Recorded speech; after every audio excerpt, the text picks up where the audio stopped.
Hi, I'm Daniel Sturridge and you're watching Redmen TV. Hello, welcome to the Redmen TV, where the breaking news is that Liverpool have decided to terminate the contract of manager Brendan Rodgers following the 1-1 Merseyside derby draw with, of course, Everton. We've got the statement here just for clarification. Liverpool Football Club announced that Brendan Rodgers will leave his post with immediate effect after having his contract terminated. The process to appoint a new manager is underway. Fenway Sports, in a group statement with John Henry, Chairman Tom Wynn and President Mike Gordon, said, we would like to place on record our sincere thanks to Brendan Rodgers for the significant contribution he's made to the club and express our gratitude for his hard work and commitment. All of us experienced a wonderful moment with Brendan as manager, and we are confident he will enjoy a long career in the game. Although it's been a difficult decision, we believe that this provides us with the best opportunity for success on the pitch. Ambition and winning are at the heart of what we want to bring to Liverpool, and we believe this change gives us the best opportunity to deliver it. The search for a new manager is underway, and we hope to make an appointment in a decisive and timely manner. Right, okay, so we were sat here prior to the derby discussing how this could be quite a decisive game with regards to the future of Brendan Rodgers. We were saying, well, look, you know, if Everton get a win there, I think that's pretty much the final nail in the coffin. And what's kind of good, and it's been mentioned, and I've seen the sentiment echoed around a few places, is this, again, the owners being decisive in their decisions. What I said a week or two ago was I would prefer Liverpool to get rid of Brendan Rodgers when we're on, not a high, but certainly, you know, not in utterly dreadful form. I don't want to lose a game and be like, oh, that was the game that it was over, because ultimately, you know, Liverpool have been in just bang average form this season at the very, very best. So what's most pleasing about this is that when I walked away from Goodison Park today, and you know, it was a weird game. You know, a game once again where Liverpool could have won but didn't win for a variety of mitigating circumstances, which just keep repeating themselves over and over and over again, particularly under Rodgers' regime.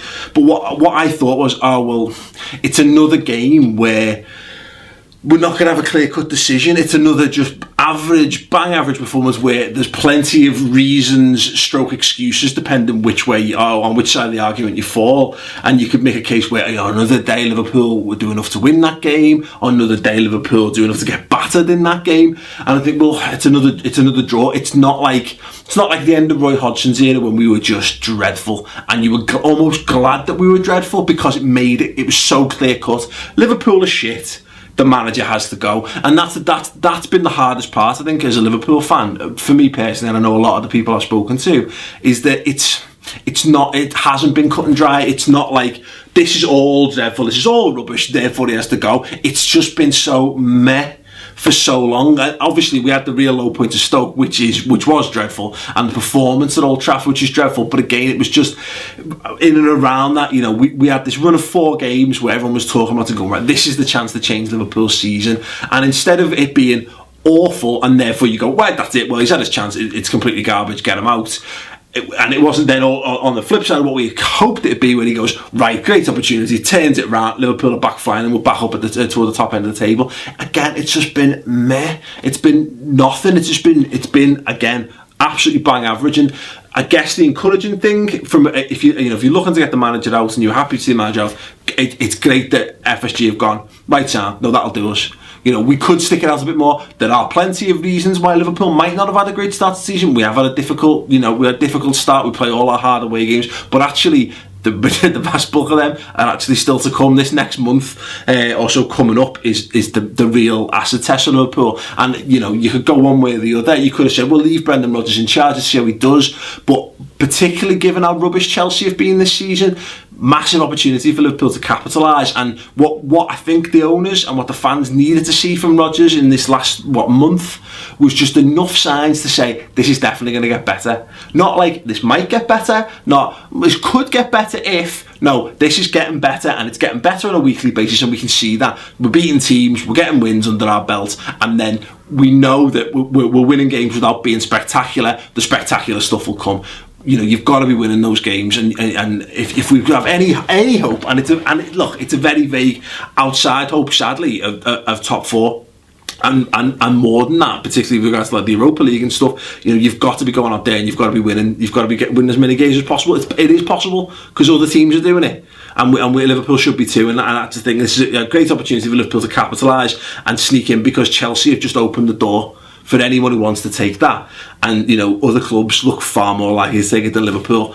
The flip side of it, of course, is that the grass is always greener, isn't it? And there's a good chance you could get another guy in and he's got the same tools to work with, the same regime in place in terms of the owners, who still don't have the mega bucks to spend that your Man Cities and your Chelseas, and even really, let's be fair, by comparison to us, your Man United and your Arsenals have to spend.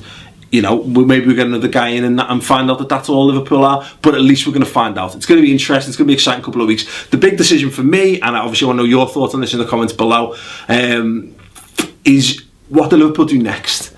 Because it's all well and good if you go out and get a Klopp or you go out and get an Ancelotti, spot on. If you don't, and you go and get another up and coming manager and you give him the same sort of backham and you give him the same sort of mission statement, then Liverpool are going to be in big trouble. Liverpool need top quality people. I don't think we can afford to have players learning on the job and a manager learning on the job at the same time. I think you go one or the other. I think, and I would rather have an experienced head, someone who knows what they're doing, someone who's been there and has succeeded on a European stage and on a domestic stage, who can come in and go, yeah, there's a few medals I've won. Here's how I won it. Go out and do that kind of thing. Kind of like what Rafa was when he came in back in 2004. That's what I want anyway. We'll see how that pans out in the fullness of time. Hopefully, you know, the international break looming. It's a good time. It gives us a couple of weeks with the spotlight will be shifted elsewhere. Hopefully for a bit, gives them time to get a new guy in. Hopefully. And we'll go from there. Who would you like it to be? Let us know in the comments below. And also don't forget to check out, we'll do another video. I'm going to be getting through some of your Twitter and Facebook reactions as well. Should be interesting. I'll be reacting to some of them also on the YouTube channel, so go and check them out. And if you want more analysis of this, we're going to have the lads in the studio on Monday morning. We're going to be going through this in much more detail. What next for Liverpool? Was it a good decision? Was it a bad decision? We have the full panel here and we'll be discussing it in loads more detail. Go and check that out on the redmentv.com. Cheers. To Christian Walsh, who's at the Liverpool Echo. He says the move isn't surprising from Liverpool, but the timing is. If supporters are happy with the news, then don't get excited just yet. Don't get too excited just yet. He has to be replaced. That arguably is an even bigger decision than letting Rodgers go, which is, I think that's the spot on thing.